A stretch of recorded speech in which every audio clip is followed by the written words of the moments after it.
Coming up, we've got our first look at the new Moto X phone, plus a round smartwatch. Father Robert's here with an Acer convertible, and I'll take a second look at a camera I loved the first time around. Is it possible I could love it even more? It's time to watch before you buy.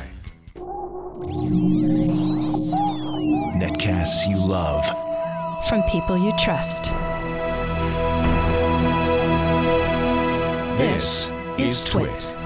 Bandwidth for Before You Buy is brought to you by CashFly at CACHEFLY.com.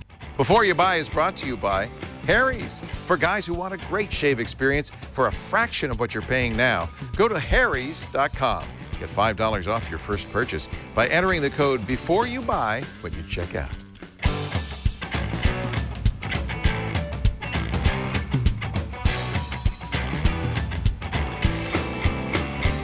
Welcome to Before You Buy, the Twit product review show where we take all the latest, greatest stuff, give it to our Twit family for a real-world review. And we've got a good one I've been waiting for a while. Andy Ihnatko, who works, of course, at the Chicago Sun-Times, was in Chicago last week when Motorola introduced its new round Android Wear watch. A lot of people have been very intrigued by this watch because of its shape. Andy doesn't have a full review yet. He's only had it a few days, but we thought we'd ask him while he was down in Cupertino for the Apple event to take a look at the new Moto 360. Andy? I'm Andy Ihnatko of the Chicago Sun-Times for Before You Buy, and this is the Moto 360 Android Wear watch. All summer long, people who were at Google I/O and who saw the LG watch and the Samsung watch were telling me, oh no, the 360 is the one that people are going to want to have to wait for. Now we're done waiting for it, and man, was it worth the wait. Obviously, the big difference is that this is a round screen. Yes, okay, try not to pay attention to the fact that there's a little slice of screen underneath it that is not a screen. But I find that having used so many of these smartwatches before that are square, as soon as you find yourself with a round thing on your wrist, you interact with it in a much more homey way than you can with this computer that you had from Samsung that was on your wrist.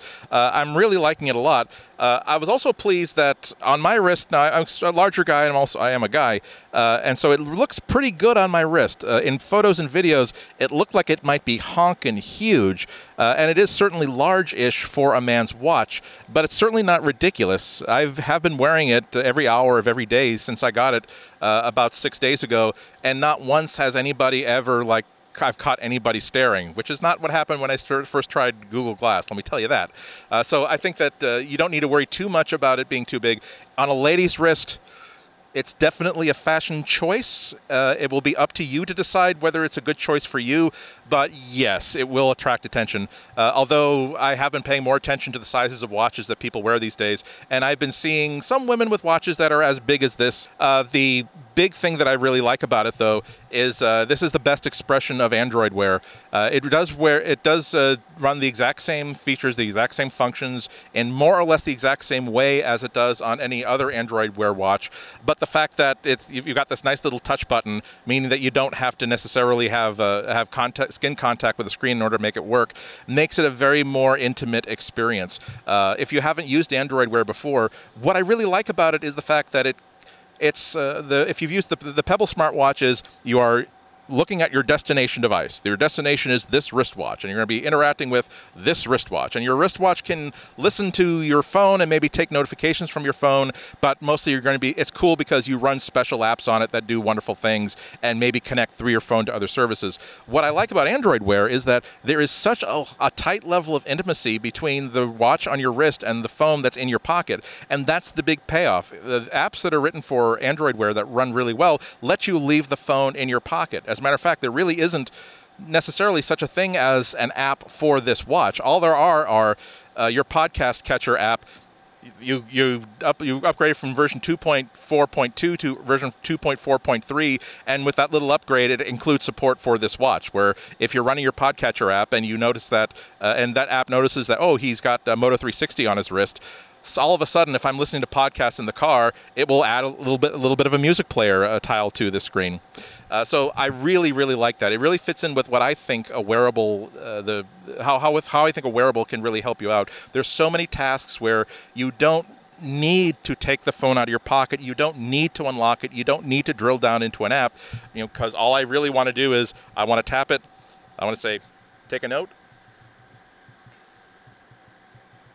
remember tomorrow that I have to take a picture of that new sign when I get to the Boston Public Library.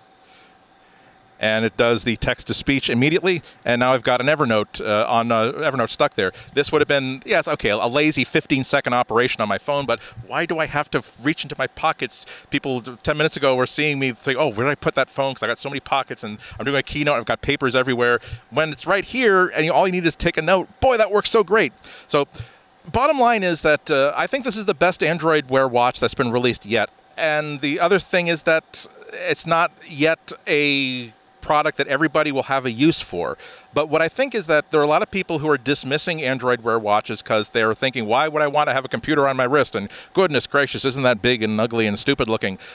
Maybe, but you should really take a look at one before you decide that, because I certainly had skepticism before I tried this watch, and now I'm thinking this is one of the nicest things that I've used in the past 6 months. So, food for thought. They're available in stores at Best Buy, at some Best Buy stores.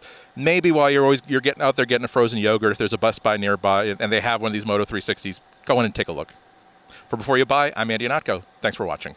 Thank you, Andy. I should add, by the way, Andy has had enough time to say that the battery life is all right. We've seen a lot of reviews from The Verge and elsewhere saying the battery life of the Moto 360 doesn't get you through a full day. Andy says it does. That's good news. Andy also got, when he was there in Chicago at the Motorola headquarters, the brand new Motorola X. I thought this was the phone of the year this year. Will the new Moto X live up to the original? Let's find out. I'm Andy Ihnatko with the Chicago Sun-Times. This is Before You Buy, and this is the new Motorola Moto X 2014 edition. And I gotta say that they've done the one thing that has made me actually want to like this camera, like this phone, because it actually has a decent camera this time. Last year, the original Moto X, so many nice things about it. I was ready to praise it to the skies. I was ready to say, oh, they're doing so many things that are right. And boy, it's a very Apple-like phone, and how they think about how the device has to relate to the person, and they have a long plan and all this sort of stuff. But the camera was terrible. It was just horrible. It broke my heart. There's no way I could take a decent picture with it. And I have cameras that are mediocre cameras. Not every camera can be the Nokia 1020 or the iPhone 5S, but the phone that I have, which is neither one of those things, I can at least take a picture, and it won't be the best photo ever on here, but 30 seconds in iPhoto, and it's wonderful. That's fine. I couldn't save anything with the Moto X's original camera. Fortunately, they fixed that in spades. It really does take good pictures now. And now we can get to every other feature of this phone. Is it more powerful than last year's model? Yes, they've upgraded to the same Snapdragon processor you'll find in other models like the Samsung S5. I'm not a big aficionado of faster processors, because it's not just did you put better silicon in there, it's does that speed actually present itself to the user. And as I was saying before, the fact that they keep the junk off of the software off this phone, I think, is a better boon for not only speed but battery life than anything else. You might also notice that it's a bigger screen, which is something that everybody seems to do every 2 years. Last year's Moto X was a 4.7-inch screen. This one is 5.2, large enough to make it into a big phone. It's not quite as pocketable as it once was, but if you are watching movies on this, that's a definite plus.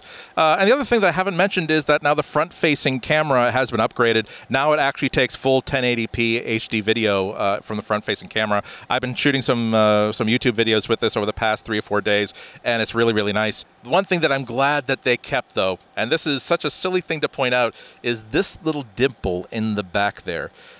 I would have never guessed before I tried the original Moto X that having a little dimple in the back would change how much you like a phone, but look how easy it is to just tactile orient it in your hand. You don't accidentally have it on upside down. If you need to jog it around in your hand a little bit, you've got this nice little pivot point. If I get the new iPhone 6, I almost want to take it into a machine shop, have a ball peen hammer, just a little tap, just to put a little dent right there, because it's such a wonderful feature. Let's just say that's an aftermarket opportunity for some third-party entrepreneur. There's so many features of this phone, of the Moto X line, that are intangible, of Motorola, because they try to give as pure an Android experience as possible, which means that whereas Samsung might have a much hotter processor, they also load up the phone with so much junk that's stealing CPU cycles that a lot of it just gets burned away in these features that you don't actually use or don't actually need by third-party partners. This is, as you light it up, and it's as close to a stock Android as you can possibly get without spending $600 for a Google Play edition of this device. And the other thing that's nice about this Moto X phone is that it has smart notifications and uses active gestures, where if I take this out of my pocket, for instance, the screen lights up a little bit. You probably won't be able to see it, but the fact that it knows it's been taken out of the pocket means that perhaps I should show just the icon of whatever has given Andy a notification since the last time he checked.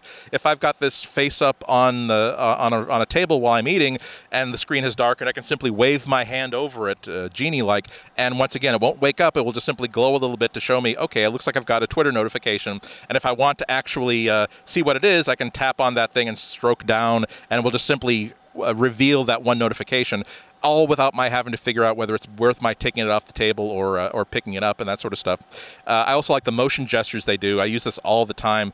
Now that there's a camera worth using, it's great to have this feature where you take it out, you just do this, and it automatically launches the camera app and makes it ready for taking pictures. I really wish, I think that's why last year and this year too, I think of it as the most iPhone-like phone that's out there. Which is not to say that Samsung phones aren't good, which is not to say that other makers aren't good either, but I think Motorola is the only other company that's deciding, let's think this through. Let's think about what the relationship is between this little gadget and the way people use it. Is there something we're not paying attention to? Are we forcing people to tap too many buttons when we can actually save them a lot of trouble? The other nice thing, they've changed the styling a little bit. It's now, they say that people were complaining that the original Moto X felt a little bit cheap, so now it has a nice aluminum frame, just like the iPhone 5. They've also added, you've always had the ability to customize it with hundreds of different body colors, hundreds of different trim colors. Now they've also added wood and leather to the mix. So this smells like the wallet that my grandmother used to give me every other year for Christmas. The other nice thing is that this is just $99 on contract, which if you compare this to most of the other $99 phones you get out there, it's usually a year old, 2 years old. This is brand new stuff, and it's one of the nicer, not the nicest, but one of the nicer phones I've used. So really, my recommendation has really changed ever since the unveiling of the Moto X. If you asked me what Android phone to buy, I would have to walk you through a whole bunch of decisions because Samsungs, they're nice, but they've got a whole bunch of Samsung-y quirks. And if you've used Samsung devices, you know what I'm talking about. Please don't make me elaborate. HTC has a nice HTC One, but you got to be okay with the idea that it has a very low-resolution camera. Otherwise, it's fabulous. Xperia, also very nice. Really, you have to walk people through. Now I think I finally have a default recommendation for Android phones. I will say if you're interested in Android, get this. It works really great. It's built very well. You'll get updates very, very quickly. And Motorola is a company that I'm convinced really does have a long-range plan for their Android product line, as opposed to just simply wanting to crank out phones. So, again, maybe not necessarily the best phone in the world out there, because there's still the iPhone 6 out there to contend with, but boy, it's so great when a phone in one single release stage goes from, there is no way in hell I would visit this upon my worst enemy, to this is now the phone that I would like to recommend to people if they're not willing to give me more details about how they use phones and what they need. For Before You Buy, I'm Andy Ihnatko. Thanks for watching. That's exactly what I wanted to hear. Thank you, Andy Ihnatko. I'm very excited about the Moto X. This is a tough fall. We've got some great choices from Apple, from Samsung, from Motorola, from Sony. The good news is you've got a choice in phones. We'll get a full review of the Moto X and Moto 360 when they actually come out later this month. Now, it's time to say hello to Father Robert Ballecer. He is, of course, the digital Jesuit and the host of Coding 101, Know-How, This Week in Enterprise Tech on the Twit Network, and he loves his Acers. We gave him the latest Acer convertible for this review. You want a laptop, but it has to be light. And you want a touchscreen, but you need a keyboard. And you want Windows. No, real Windows. And you don't want to spend more than $390. That, in a nutshell, is who should look at the Acer Aspire Switch 10 Windows 8 notebook. Our review model was the Switch 10 SW5-11, featuring a 10.1-inch 1366 by 768 IPS screen with 5-point multi-touch. The screen is driven by a quad-core Intel Atom Z3745 Bay Trail processor running at 1.33 GHz Supported by 2 GB of system memory and a 64 GB SSD. The Switch 10 is a hybrid device with a detachable screen that connects to its base with a set of clever friction latches and powerful magnets. Hold down the keyboard base and gently pull upwards, and the screen can act as a standalone Windows 8 tablet. Put it back, and it's a traditional notebook. Flip the screen around, and it can tuck the keyboard behind itself. Lift the screen, and it acts as a presentation display. Flip it over, and you're now in tent mode. The Switch 10 is a small and light device. It measures 10 1/4 inches by 7 inches by 0.35 inches thick and 1.2 pounds heavy, or 2.2 pounds with the keyboard. On the left side of the Switch 10, you'll find a combo audio port, power switch, and volume rocker. On the right side, a micro SD card reader, micro USB port, micro HDMI, and the power port. The right side of the keyboard adds a USB 2.0 port, and along the hinges of the Switch 10 are tucked a set of surprisingly powerful stereo speakers and a Windows 8 action key. For connectivity, the Switch 10 has a dual-band 802.11 ABGN wireless card with Bluetooth 4.0. So that's the tech. The question is, how does it work? As a Windows 8.1 tablet, the Switch 10 is actually great for the price. It handled YouTube, Netflix, and typical web surfing without a hitch. The screen has rich color and deep blacks, though, at times, I wish there was an easy way to turn down the sensitivity on screen rotation so the Switch 10 wasn't always changing orientation. But performance was snappy, and the brushed aluminum backing felt good in my hands. As a laptop, well, it's a mixed bag. Acer includes the Office Home 2013 suite, which makes the Switch 10 ideal for students or those who want a basic email word processing surfing machine. In PC Mark 8, the Switch 10 scored 1,232. Not a great score, but still enough to do most everything that the average user will want to do. The keyboard base is well designed. Unlike other hybrid notebooks/tablets, there's enough weight at the front of the base to keep the Switch 10 from constantly turning turtle whenever your hands leave the keyboard. Also helping is the fact that the design makes the back of the base rise when the screen is opened, helping to keep the notebook stable. I wasn't a big fan of the keyboard and trackpad. They're usable, but seem to constantly remind me that I'm working on a budget machine. The keys are cramped, which is to be expected, and mushy, which was not expected. The trackpad is just about average. The 2-cell lithium poly battery is rated for 8 hours of use, but as always, it depends on how you use the notebook. Streaming Netflix over the wireless connection, I killed the battery in just under 5 hours. Surfing the web, I averaged 9 hours. And using the Switch 10 on and off for reference and occasional Twitter trolling, I could go a week without charging. The Acer Aspire Switch 10 is available now for between $300 and $400. Well, I have to say, I love my Acer Aspire S7. You recommended that. Mary Jo Foley also bought one. We both think they're great laptops, but those are full-size Windows 8 laptops. This is a little smaller and a little bit different. Pros and cons on the Acer Aspire Switch 10. Well, the pros is I like the flexibility. I need the ability to use tent mode or to take the. Show me that tent mode. Okay, well, so this is tent mode. So I take this tablet, I take off the screen, Whoa! I flip this thing around, wow! like so, and then I do this, and it will readjust the screen. So, like, if you're on a plane, if we got some spooky stories, we could get in the tent. Absolutely. No, I'm sorry. Well, there's like 4 different modes. There's notebook that's mode, for watching movies. tablet mode, right. It's nice to have that in such a low price point product. Right. The other thing I like about it is the price. I mean, $300 to $400. This really is a sort of a back-to-school special, something that you can have that's pretty decently powered for the price, and yet you're not worried about destroying it. I have to say, it's netbook price, but it feels better than a netbook. It feels pretty solid, nice-looking screen. And it's far more stable than the other convertibles. So my favorite has been the Asus Transformer. Yeah. It's a tablet that you can put onto a laptop docking station. But unlike the Transformer, this thing will actually stay up on the base. The base is weighted enough in the front that you can get down to like 60, 75 degrees before it starts to tip back. It actually feels like a solid laptop. Yeah.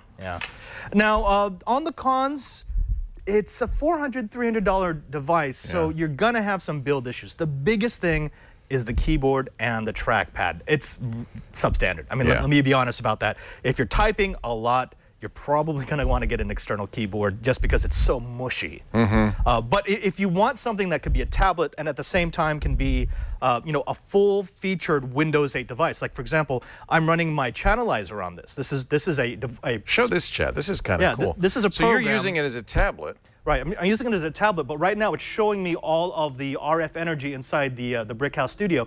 This is something you cannot do on a tablet. You need a laptop to do this.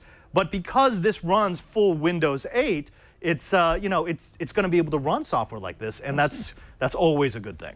So pros, it's nice for the price, but cons, it's as with anything at that price, it's got a little, you know, there's some sacrifices. Yeah, exactly. Would you buy it? Try it? I would actually give this a buy.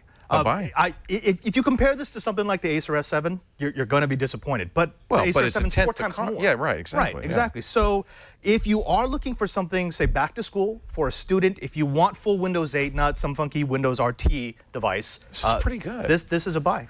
Now, you said Acer was getting out of the low-end market. Are they going to abandon this, or is this something they want to keep around? I think this is a differentiated device. So they want to go high-end for the devices like laptops, where you can have something elegant. But this is a niche product, and they kind of like niche. I like it. I think they'll stay with it. At Chromebook prices, but Windows 8 features. Absolutely. I think that's a pretty good deal. Thank you. Father Robert Ballister, the host of This Week in Enterprise Tech, Know-How and Coding 101. He does a lot of work for us, and we're really glad you're here and part of our Brickhouse studio. Thank you, Robert. Let us know how you're doing with the Y-Spy. Actually, that's coming up later, isn't it? Yeah. All right.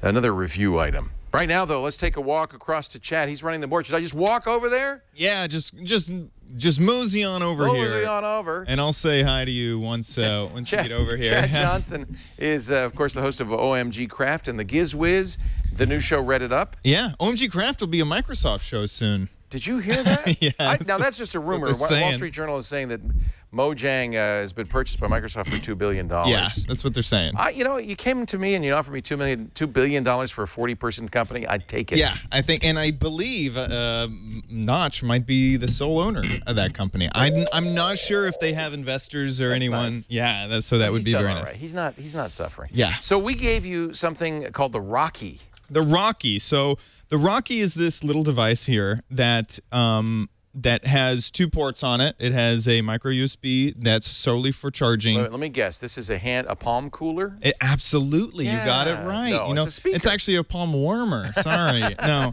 It actually does get fairly warm, which is very interesting. It's not a speaker at all. No. Okay. What this is my original thought was that it was a Bluetooth device too, but it's not that either. The idea behind the Rocki is that it is a Wi-Fi system. So a lot like AirPlay, you can now send music to one of these and then have it plugged in just via normal So there's connector. No speaker on it. It's a receiver. It's a receiver Bluetooth only. receiver that you would then plug into your powered It's not speaker Bluetooth. system. It's not Bluetooth. It's Wi-Fi. Not. It's Wi-Fi. So you have to have a Wi-Fi network and be on a Wi-Fi network. Yes, you have to be connected to a Wi-Fi network. So you can't use it at the beach, for instance. No, you can't. It does have a standalone mode where I think you could actually use it at the beach, where you could set this to connect directly to it because it's Wi-Fi. The beach doesn't make a lot of sense because you could put the phone right next to the speaker at the beach. This is for where you want the phone in your pocket. Around the house. And you wander around and the speaker system And because is it's over Wi-Fi, you can add multiple to your system. So I could have 3 of these on my home network, and it's much easier within the app to choose. So it's like a kind of a mini Sonos system. Exactly. Let me make sure I'm on the. No, I am. So, it's not turned on. So let's go ahead and turn on. So these are battery powered, the Rockis. Yep, they're battery powered. You have to charge them via USB. Correct. And there we go. And there's a tiny little green LED that'll turn on. They come in cute colors too. They do. Like so these are all just silicon shells. So you can. Oh, the Rocki itself is just inside. The Rocki is inside of here, underneath this shell. That's clever. Yeah, which is kind of connected to your Wi-Fi router. So yeah, I hear it. You know, it very much. Yeah, I hear it. It's pretty loud. It sounds good, but that's the speaker, which is not part of the system. Right. The Rocki is for existing the Rocki powered was speakers. The one who said that. Rocki said, "I've successfully connected to your Wi-Fi system." So It does have voice activation. So now that it's connected, I can choose which Rocki I want. If I had multiple, I could switch between them. If I play them all, can I play them all at once in a party mode, or can I only play one at a time? I did not see a way to link these, but I also only had one, so... Well, it kind of makes sense because the issue on doing that is latency. And if they're not exactly in sync, it's going to sound like you've got this echoey system all around you. Right. So you could probably choose one at any time. Yes. How much is that? So this is a $50 thing. So you could, it's a lot cheaper than Sonos. If you had a stereo, in your stereo, you have a bathroom speaker. Right, and especially if you have an older system that maybe you've invested a lot of money in with really nice speakers, and you want some way to have your smartphone connect into that. Pros and cons. Oh, go ahead. So, I'm going to say that there's a lot of cons with this, and mostly with the app. The app is really, really bad. I use it on Android, so let me go ahead and just close it out so you get the experience from when you start. When you start it up, it looks like this, and it has this little home button. It's kind of confusing because you think, well, Rocki, let's go ahead and click it. Right. Nope. So they've, for some stupid reason, that goes home. They have associated this with the Android back button. That makes no sense. Which sort of makes sense if you got to the front screen from somewhere else in the app somehow. No don't Search is kind of really prevalent, and then there's these panels down here. There's only two. Pictures. And the second one is really is really ugly.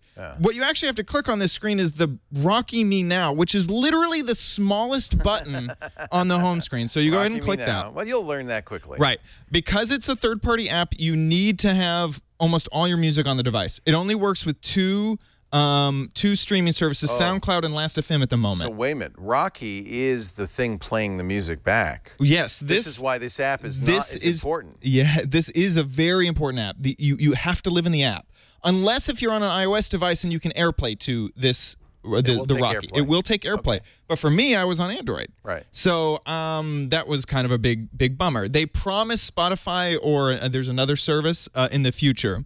But like SoundCloud, you click in, you have to log in. So let me go ahead and do that. Do that somewhere else. But you can see like when I log into SoundCloud here, the option that I have is to import my playlists and tracks. And this is like another feature that this should have gone away. Why is my keyboard still here?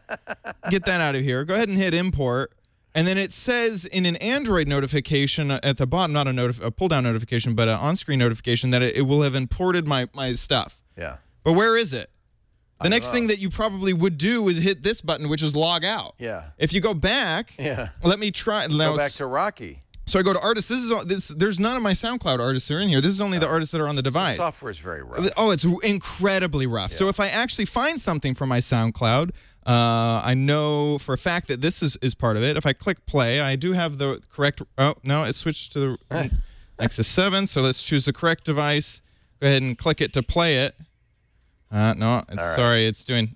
I kind of get the idea. The app is horrible. It's absolutely horrible. It's playing it through your phone now, not through the speakers. It's playing it through my phone. I mean, that might have been my fault because I didn't select this. I try to choose play. It gets to about 4 seconds, and then it'll just stop. Pros and cons. The pros is that it's inexpensive. It's $50 per unit. It's Wi-Fi, which kind of has some cons because it's latent. There's a lot of latency with Wi-Fi, so it'll have to buffer. Right. It'll be about 4 seconds before anything starts playing. But the pro is that it could happen anywhere in your house. It's not tied down to Bluetooth. It's one of the few ways I know that you could send your sound via Wi-Fi to a stereo system. And the final pro is that it is AirPlay compatible if you have an iOS device. $50, buy, try, don't buy. Well, my cons. Oh, you didn't even do the cons. I didn't even do the cons.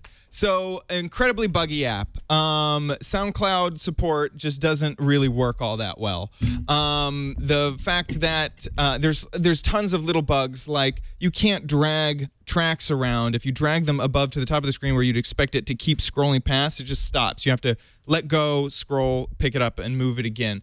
It took me about 45 minutes to set this up at my house. Okay.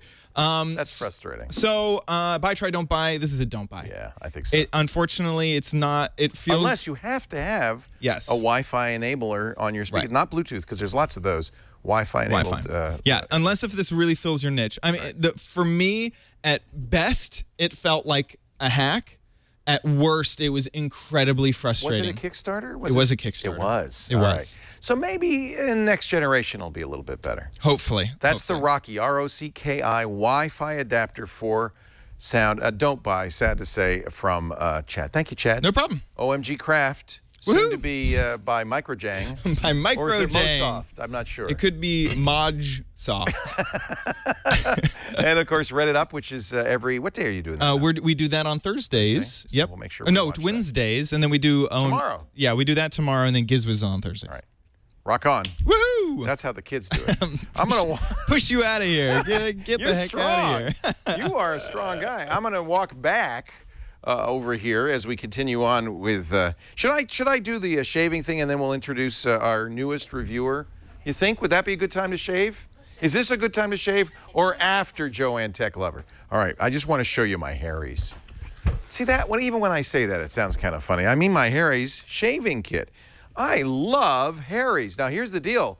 Harry's is a great shave at a fraction of the price. If you go to the drugstore and you want to buy those big brand name products, Harry's is a fraction of that. Plus, they'll come to your door, delivered to your door every other month. The Harry's shave cream is second to none. I would just say, even if you don't get the Harry's shave kit, get the shave cream. I shave with it every day. I have been using Harry's about 3 months now and have yet to cut myself. And by the way, this is a small tube. You feel like, oh, that's not going to last very long. It's lasted me a month because you don't use much of the Harry's shave cream. It's just a really nice shave cream with marula oil in it. It softens your beard perfectly.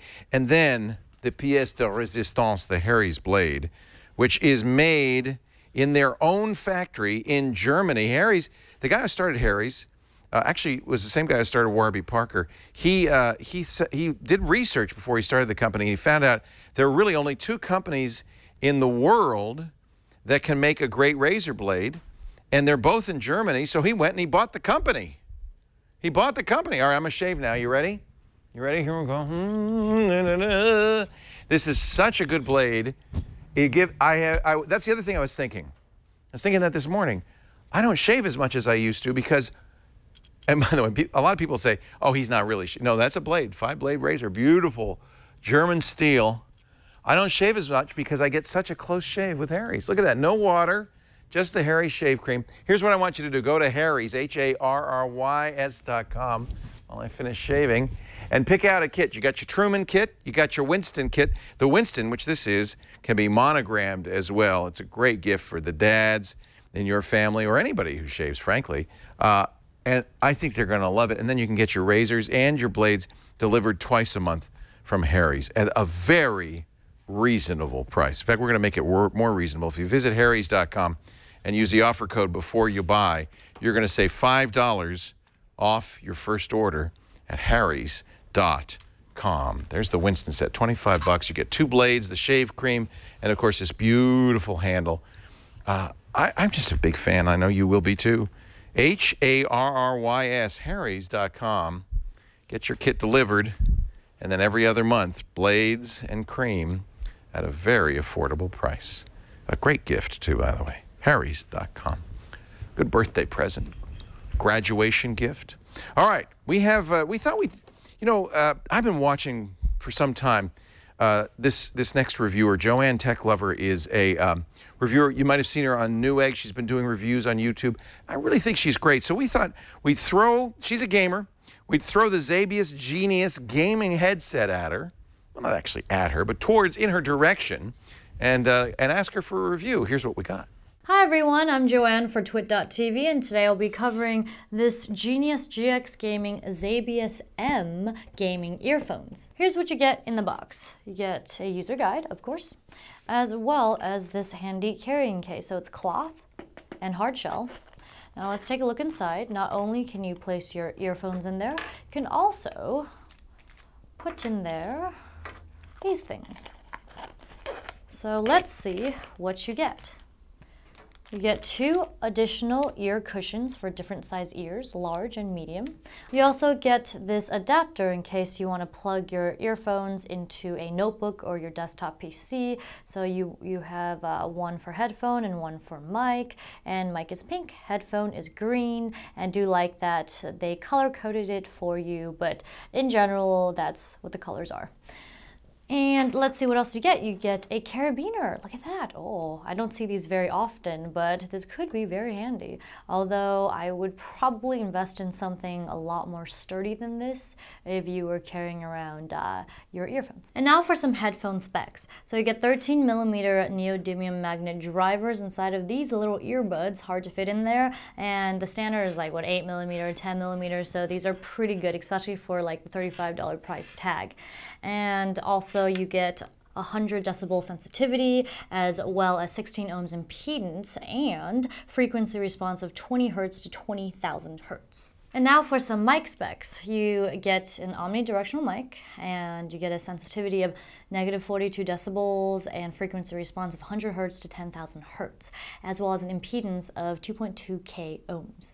And now for pros and cons. So what do I like about this? I do like the sound quality, of course. You get some good mids and highs. The bass could use a little work, but these are tiny little drivers in these tiny little earbuds. So for what they are, they do a pretty good job. And as for the phone calls, that would be another pro, is that on the other end, you know, my friend was like, yeah, it sounds great. You know, you're clear, you're loud. I didn't hear any kind of distortion, so that is a plus. And what else? I do like the tangle-free cord. I love these flat cords. I mean, they're awesome, easy to pack away and all that. And also like that you do get some extras with this. I mean, because I don't think every pair of earphones or / headset has these, an adapter for your PC, an extra set of ear cushions. Okay, maybe that is more common. And a carabiner clip. This is one of the few first, I guess, for earphones.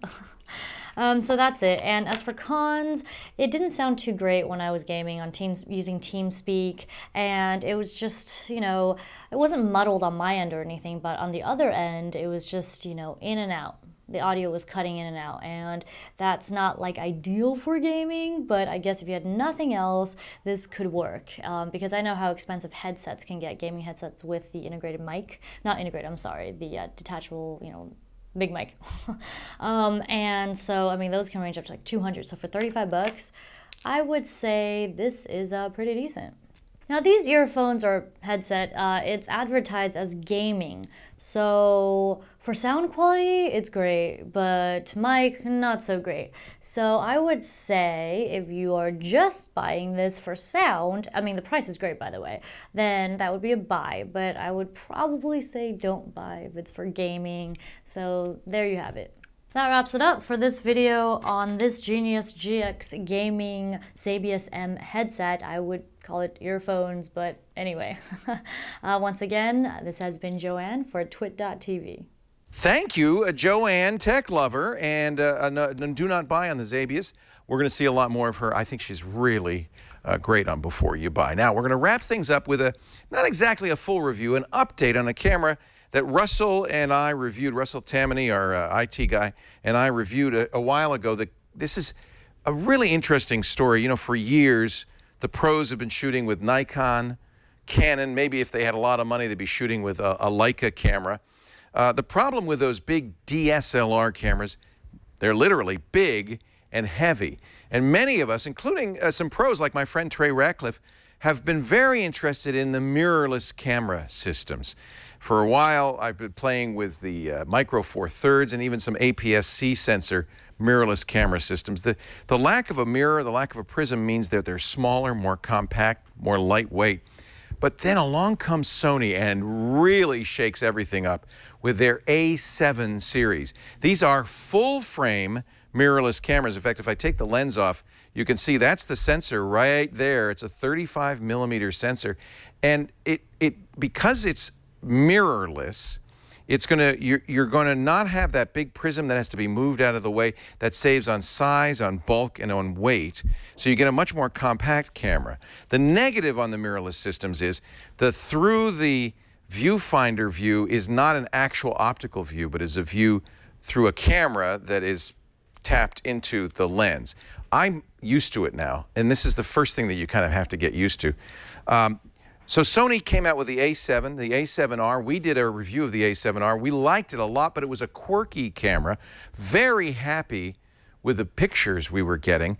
Not quite so happy with the limited selection of lenses and kind of the odd and difficult to use control system. Sony has followed up on the A7R with a even more expensive, this is $2,500 for the body only, A7S, and has taken that 36 megapixel, beautiful, high-res, full-frame sensor and dumbed it down to 12 megapixels. What? How could that be? Well, by making fewer pixels on the same size sensor, those pixels are larger, and this camera has amazing low light performance. It's also more than enough pixels to shoot 4K video at 60 frames a second. This camera will do that. With an external recorder, if you're recording internally, it'll do very nice HD video. I've taken some sample photos. You know, these are quick and dirty photos, and posted them on Flickr, flickr.com/Leoville. Just do a slideshow, if you will, Chad, of all of the images. These are JPEGs from the original RAW photos. I processed them with Lightroom. And I just have to say, there's a little grain here. This is in a dark restaurant in low light, no flash, no additional light. And just the image quality is superb. I'm just very, very happy. I think you will be too. Again, if you want to see my images, flickr.com/Leoville. I'll be putting more up there as time goes by. And they fixed some of the quirky controls. Still lots of dials. I mean, this is one of the things you're seeing with these mirrorless cameras is kind of almost a retro feel to the body. This feels like, you know, a small, very high quality camera. My friend Trey took this to Burning Man this year. Using Metabone's adapter, he was able to use his Leica lenses. Now, I have to tell you, Trey is a landscape photographer. So the slow focus of using in fact, it's really manual focus using these third-party lenses with adapters doesn't bother him. The land's not moving around a lot. This would be a less desirable choice for somebody who's shooting people or anything that's moving around. I got to say, having used this now, this is the camera for me. I'm abandoning my 5D. I'm abandoning all my other cameras, my Micro Four Thirds, even the A7R. I'm going to have to give that to Lisa because this camera, they've smoothed out the rough edges. The image quality, even at 12 megapixels, is superb, and I love the low light capability. A couple of things that they've added, Russell and I complained about the very loud chunking sound every time you take a picture with the A7R. It feels like the camera is actually shaking, and some people have even complained that you have to shoot at 1/80th of a second because of camera shake. This camera has a silent mode, and I'm shooting right now, and you wouldn't even know. This is, let me point it this way so you can see. It's absolutely silent, and you see how fast it is as well. The silence of this camera, this is the 35mm lens, makes this an incredible street shooter. Set this at f8, and you can go anywhere, and nobody's going to think you've got a big pro camera, but you've got a full-frame sensor and incredible image quality, even in very low light. There's some graininess past, say, 6400 ISO, but it'll go up much, much higher, and if you can deal with the grain, and sometimes grain in a street photography, that's not so bad. Just the images look great.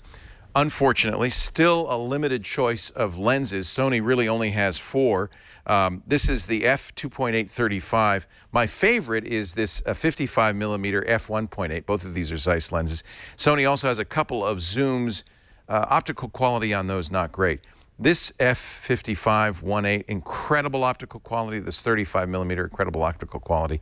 For a camera aficionado or a street shooter, someone who wants to get great images without carrying around a big, heavy camera, this is incredible. Let me give you the pros and cons. The full-frame sensor is among the best. In fact, Sony makes sensors for the Nikon D800E, a lot of cameras, and many camera phones. They know how to make sensors. It's a really beautiful sensor. 12 megapixels. Sure, if you're making giant blow-ups, that may be not enough, but for almost everything I do, and probably for what you do, 12 megapixels is more than enough, and it makes up for it with incredible low-light performance. You can shoot almost anywhere with this camera. The video's really good, too, and if you're willing to use an external recorder, 422 video at 4K, this is incredible. In fact, I know Chevrolet used this camera with some professional lenses and professional equipment to shoot a Chevy commercial. So this is a great camera for video. And finally, I love the silent shooting mode. With this 35mm lens, this compact camera is a great street shooter, by which I mean walking down the street. getting surreptitious pictures of people without their knowledge. I mean, you know, just candid shots. It does have an articulating LCD, which can go both up and down. That also helps because you can shoot like this, like you have a rollie, and get great images from the camera very surreptitiously. The cons on this, of course, the price, $2,500 is a lot of money to pay. But remember, it's a full-frame camera, full-frame sensor. And I'm afraid the limited lens selection is a bit of a negative for people who would like more capability. The good news is Sony's roadmap for these FE lenses, that's the lenses that they use on this camera, is really good. It looks like they're going to have some excellent lenses. And the ones that are available, particularly this 55mm, are as good as any lenses on the market today. Plus, with a MetaBones adapter, you can use your Leica lenses, your Canon lenses, your Nikon lenses. Slow manual focus, but still a great image quality. So a definite buy if you're a camera junkie and you know you need it. This is the camera for you. I'm just very happy. This is the Sony, the brand new one, the A7S, $2,500. I didn't mention, but like the A7R, and you should go back to the A7R review for all the additional features. This has Wi-Fi built in, the ability to upload directly to Facebook and other sites, things like that. You can download apps from Sony. So there's a lot more to this camera that I'm not mentioning, but all of those details are in the A7R review that Russell Tammany and I did a few months ago. Thank you for watching this show. That wraps it up. I want to thank our reviewers, Father Robert, Chad, our newest reviewer, Joanne Tech Lover. Great to have them on here. We do Before You Buy every Tuesday afternoon, right after Security Now and right before All About Android. I hope you'll tune in and watch live. If you have some comments, suggestions, or items you'd like us to review, email us, byb@twit.tv. You'll find this show on YouTube, especially a good place to go because we take each individual review, chop them up, and put them up on YouTube if you want to share them with friends and family who are interested in a particular product. That's youtube.com/beforeyoubuy. Of course, the full show is there as well as on our website, twit.tv/byb, and wherever the best video shows are aggregated, like your iTunes, your Xbox Music, places like that. Thanks for joining me. I'll see you next time. And remember, you got to watch before you buy. Take care.